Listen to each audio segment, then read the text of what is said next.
Now, the Israeli Prime Minister said on Monday a date was set for an invasion of Rafah. Rafah is the last refuge for Palestinian civilians displaced by a relentless bombardment that has flattened their home, neighbourhoods. Israel says it also is the last significant area of Hamas combat units. More than 1 million people are crammed into southern city in desperate conditions, short of food, water and shelter. Foreign governments and organizations have urged Israel against storming Rafah for fears of a bloodbath. In Jerusalem, Netanyahu said, and I'm quoting here, "Victory requires entry into Rafah and the elimination of the terrorist battalions there. It will happen. There is a date." However, he did not specify the date. Hundreds of residents who had been living in tents in Rafah ventured back to their devastated homes on Monday following the Israeli pullback. Some rode on donkey carts, rickshaws and open-deck vehicles, while some just walked back home, what was once their home actually.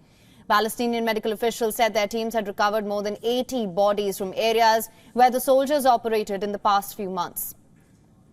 Eid al-Fitr, the feast that ends Islam's fasting lunar month of Ramadan, is expected in Gaza on Wednesday, depending on a clear sighting of the moon. But there's little to cheer for Palestinians this year. Some hospitals have reported kids dying of malnutrition and starvation since last month and have warned of other preventable deaths because key supplies are lacking.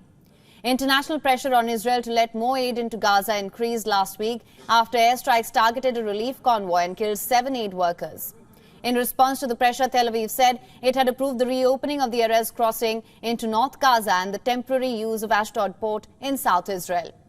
Israeli opposition leader Yair Lapid visited Washington for high-level talks. He said a deal to release hostages held in Gaza is difficult but doable. The former Prime Minister's Washington visit comes as Benjamin Netanyahu faces pressure at home and abroad. Fellow opposition politician Benny Gantz, who, unlike Lapid, is part of Netanyahu's war cabinet last week, called for national elections to take place in September. Lapid, asked about the call, declined to speak about Israeli politics while in the United States.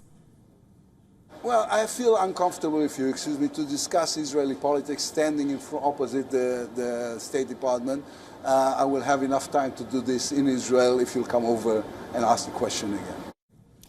Nancy Pelosi, former House Speaker and a key Biden ally, signed a letter on Friday from dozens of congressional Democrats to President and Secretary of State Blinken.